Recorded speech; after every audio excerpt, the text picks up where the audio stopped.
and put it on the team liquids. That caster bias and the drama begins. But not right now. We're in a different series. Spawning here in the bottom left corner of the map for the safety net qualifiers. It's of course the European qualifiers. We have Neurosoft's purple Terran player Krass. Yep, right. As the blue Zerg, sort of. Did we ever determine? Was that Forsen? Or whose face was that? I remember we had this discussion when Naniwa was playing. Yeah, someone told us. But it was definitely a player that I wasn't really familiar with, so... Well, it's definitely not sort of. His handsome face is one I do know. No. But, okay, so a little bit joking that went on before we got into the match. You know, I kind of said to all caps, like, Krass, why did you pick this map? All we do is see Terrans lose on this map.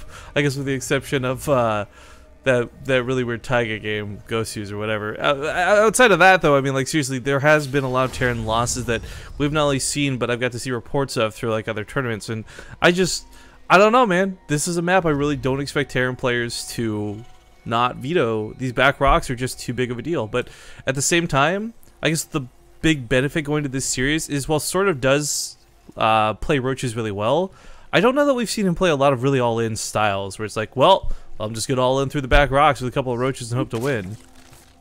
I'm pretty sure I've seen SortOf do that a few times. I've seen him all in. I don't know if he'd be the guy who takes the rocks with him though, you know? Like I think we'd see SortOf go up the ramp and just bust through like normal, then perhaps special tactics.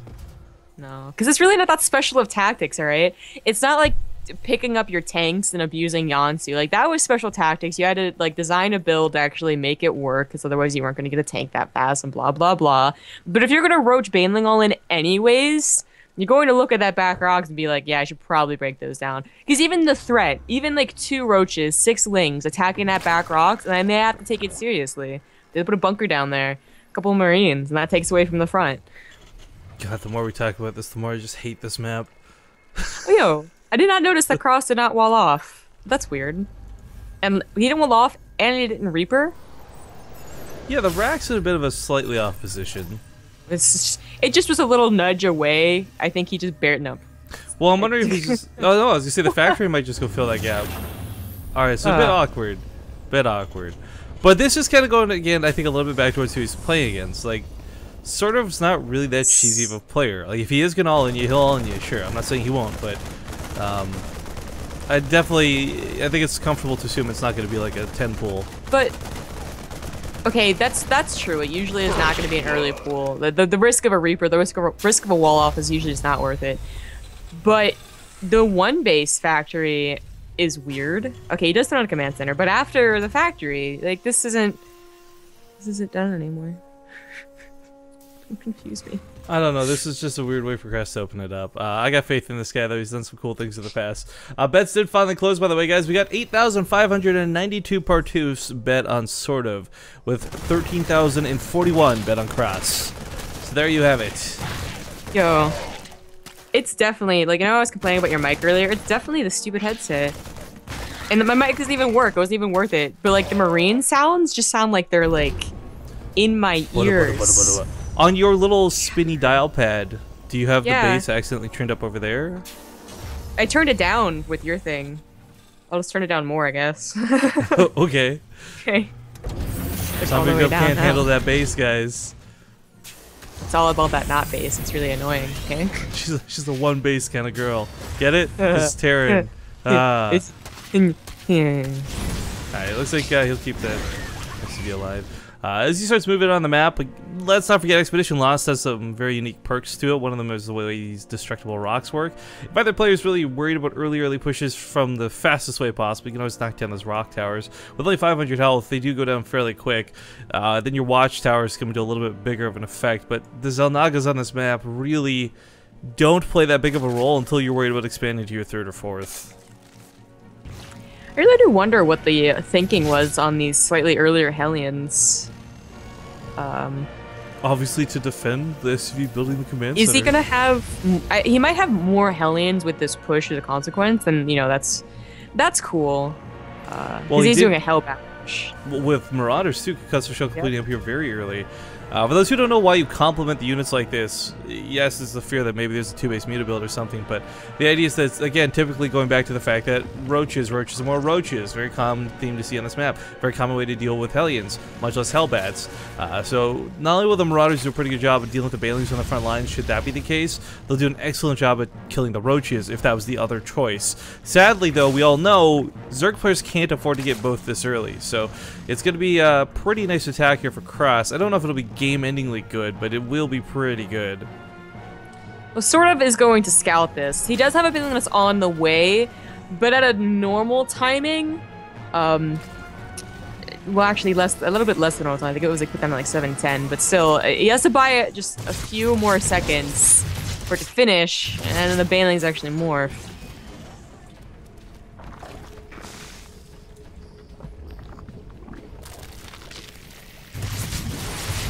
Queens are going to take out one of these Marauders pretty quickly.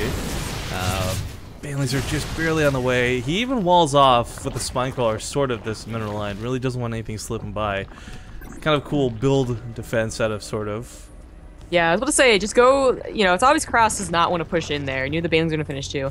So go and try and surround the hatchery, I think is the best move.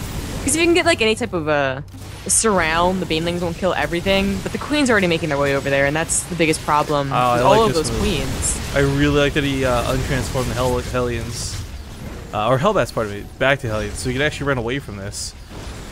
I mean, to give away those Hellbats, you could argue, alright, yeah, you're going to need a lot of the Banelings, sure, but it's definitely better to have these than not have them. Plus, as we can see, you could actually start cutting them around a little bit. Queens are still going to be a problem with that massive range, but for Krass, I mean, the fact that he saw this third base, he knew there wasn't going to be the fastest mute as possible behind this, so this really isn't that dangerous for him anymore.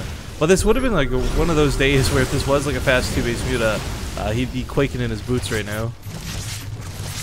Yeah, it would be a little dangerous. There's so many Queens right now. We went to 5, I think. It's funny to watch this many Queens not die, by the way. I feel like we see some players come out with like 6 Queens even, and they'll die to this many Hellions. But Krass is choosing very much so not to dedicate an attack. He wants to keep these alive, and I don't think that's a bad idea at all. Once he's ready to go with his actual bio push behind this, he's going to have a lot more firepower through these Hellions, or alternatively, Baneling soaking power through the Hellbats. I really like SortOf's defense so far, though. I mean, it was very...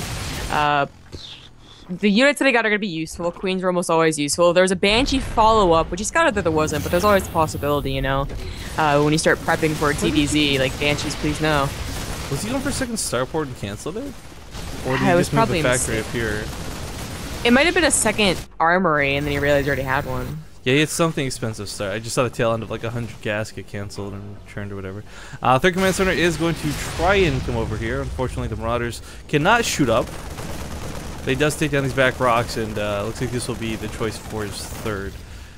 Again, we've really been talking about like where we'll see players trend to take a third base on this map, whether it's Zerg, Terran, or Protoss.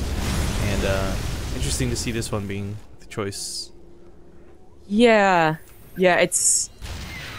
I still don't think we're seeing a consistent, like, each race is choosing only one of these bases. Right, like on Yansu, there's determinately, like, it was always behind the rocks for Zerg, no question about it. But for Terran, it was kind of like, well, sometimes I'll just go north instead. Really depends on who you're playing, what the terrain looks like.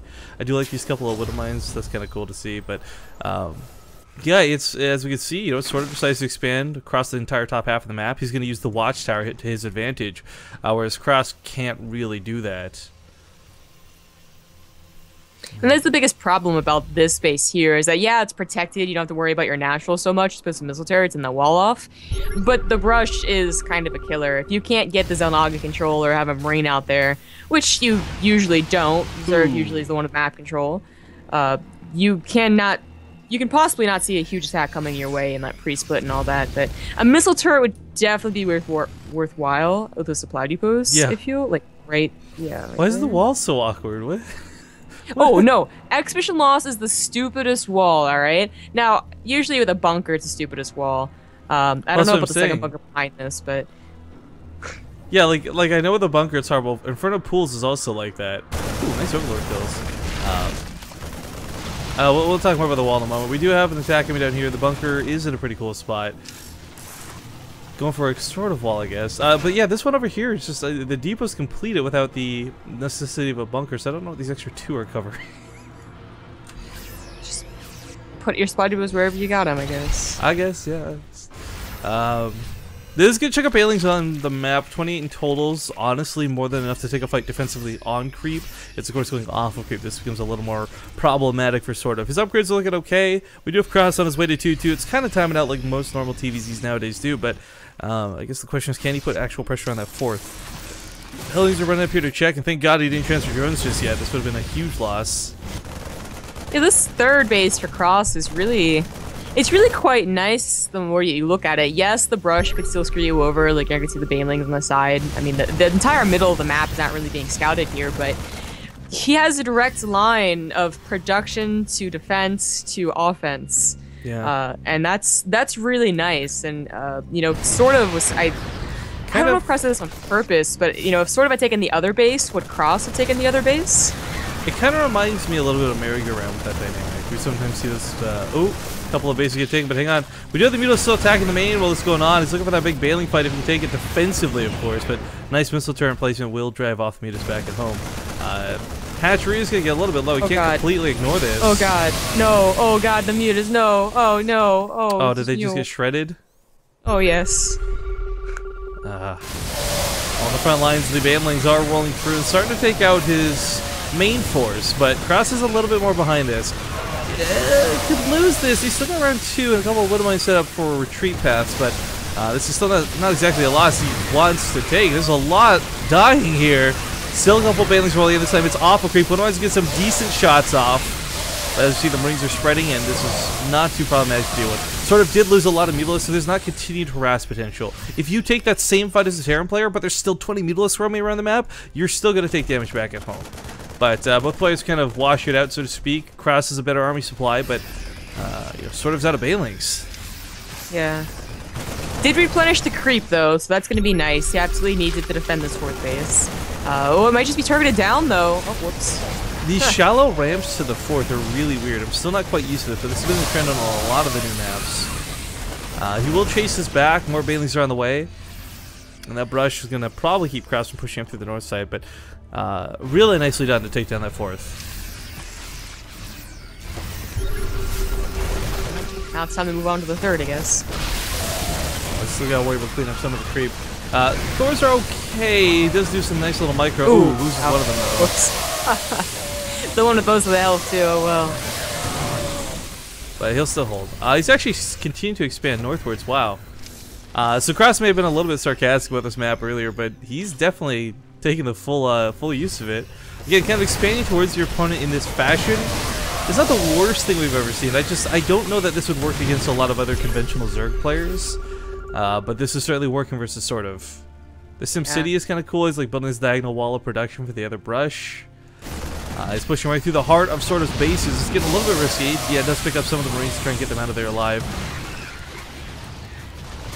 I'm looking at more like, you know, if sort of had not lost all of those mutas, how many would he have bothered to get? Because we see a lot of people stop around, like, I don't know, 16, 18 or something like that. Yeah, like that 20-ish number. But, you know, if you go up to 25 or 30, I feel like you can really abuse the fact that they have pretty much considered their natural as, you know, safe, don't worry about it, which sort of tried to do. Yeah. You know, and then the missile turrets were put up, but if he had enough mutas, that's no problem. You know, it's a shame, too, that he needs some... Oh, those Widowmine shots could be good. I think everyone saw that coming from a mile away. I was going to say, what would have been really nice is if sort of had the units to spare, and he actually very literally doesn't, but if he could segment off, like, 12 Zerglings to the south... You know, you set up that baneling run by, make about half them banelings, leave the rest Zerglings, and bust through those supply depots. There's no defense there. You're right. Like, the natural base is completely vulnerable. But even if he knows this, there's no opportunity to take advantage of it. He has to keep defending and fighting at home. Oh my god, there's so much explosion going on. Both players just kind of AoEing each other down. But once more, the banelings... He actually does have round 2 ready to go, but without more support, these are going to be really hard to maneuver around what is possibly more Widowmines. Yeah. Finally cleans the ones on the left. Those have gotten a lot of damage, but this is the problem. Like, try counterattacking if sort of ever gets a good engagement.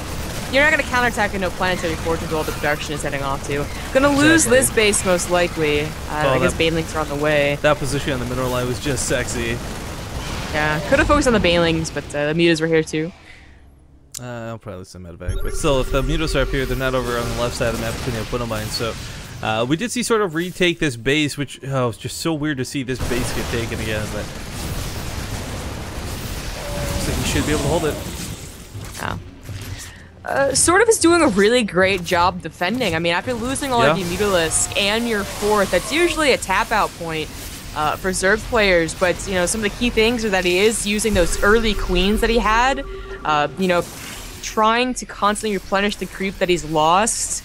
I mean, if this was all not creeped up, it'd be such an easy fight for Krass, but he's just barely holding on, and he did save that base off to the right, so he's on 5 bases now, and that's great. Well, still a lot of pressure being put on. I'm surprised he's never really fully been able to clean up the creep to this point, but once again, Widow mines are going to make the day for Krass. I don't know that I've seen so many, like, it's not even he's getting God mode Widow mine hits, he's just regularly getting mediocre hits, which we don't see too often. He's used as kind of a gamble. A lot of times they're worthless, more than not, but there's still a lot of Widow mines off cooldown, alive. He's got this really nice defensive line set up. So, well, SortOf's bases look great. His bank doesn't, and his upgrade zone either. Krass did finish +3 a while ago. He still has a very short distance to run to for that planetary right there. I mean, unless SortOf can take a really great engagement, he won't be able to, like, make up that 30-ish supply down. Yeah, I didn't really realize I know we were talking about before, but it is like almost a almost a proxy planetary when you think about it. I mean, it is right here on the front lines defending. Terrible Widow mine shots. Yeah, it's about time they started going that way. There's like a very hidden clock on these units to be total scumbags. They're like, all right, we did our job once, and now we're just gonna friendly fire for the rest of the game. That's still a lot of Widow mines, though. It's weird to actually see this high of a count. He's sitting on like 14, or was 14 prior to this fight, but that being said, we see the Banelings just popping off way more than the Marines are. Thor's gonna live. There's more Widow mines, if you guys can believe it, behind this. There's quite a lot, but he's finally lost that huge Widow mine field at the front. So maybe this will be a lot easier? I don't know. I don't know why he's not targeting down that 5th. He's going to the main. As he floated, I guess he was just gonna try and planetary the gold, but Krass actually getting some creep block on both sides. Interesting.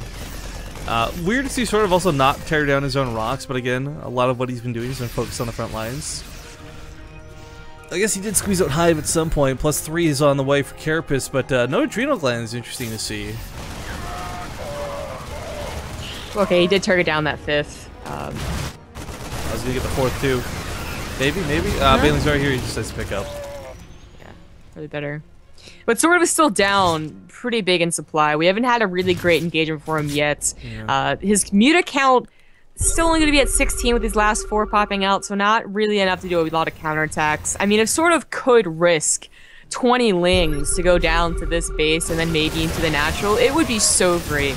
But he can't. He feels way too pressured for the last 15 minutes on this side of the field. Can't really blame him either. There has been a lot of pressure to cause that. Krass is finally going to get to this mineral line, but Banelings once again are going to come in. The middle is cleaning this up, and man, this is, I gotta tell you, like, there's so many Zerg players I think we would have seen tap out forever ago. This has been really well handled by SortOf on the defense.